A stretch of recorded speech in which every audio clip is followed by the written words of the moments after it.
இந்த ஆன்மீக பயணத்தை என்னுடைய தோழி மாலினியின் மூலமாக தான் இந்த பயணத்தினுடைய நோக்கம் எனக்கு புரிந்தது.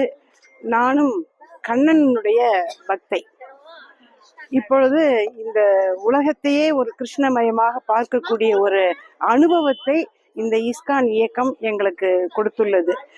இந்த இஸ்கானுடைய உலக மையத்துக்கு வந்த பொழுது கண்ணனை, அந்த கிருஷ்ணனை பல ரூபங்களில் இங்கே பார்க்க முடிந்தது. மனித வடிவில், இந்த பிரபுஜிகளின் வடிவில், பூக்களின் வடிவில், தாவரங்களின் வடிவில், இந்த உலகமே ஒரு கண்ணன் மயமாக, கிருஷ்ண மயமாக இருந்தது. எனக்கு முதலில் இந்த அளவுக்கு கிருஷ்ண பக்தி இப்பொழுதுதான் ஏற்பட்டுள்ளது.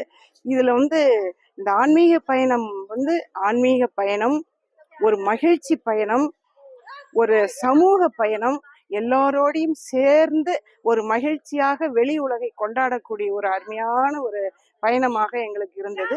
எங்களுக்கு வழிகாட்டியாக வந்த அந்த பிரபுக்கள் இருவரும் நல்ல முறையில் நடத்தினார்கள். உணவு, அந்த சாத்வீக உணவை மிக அழகாக அந்தந்த நேரத்திற்கு கொடுத்தார்கள். மகிழ்ச்சியாக இருந்தது. இந்த இயக்கம் வளர வேண்டும். வாழும். ஹரே கிருஷ்ணா, ஹரே கிருஷ்ணா, ஹரே ஹரே கிருஷ்ணா.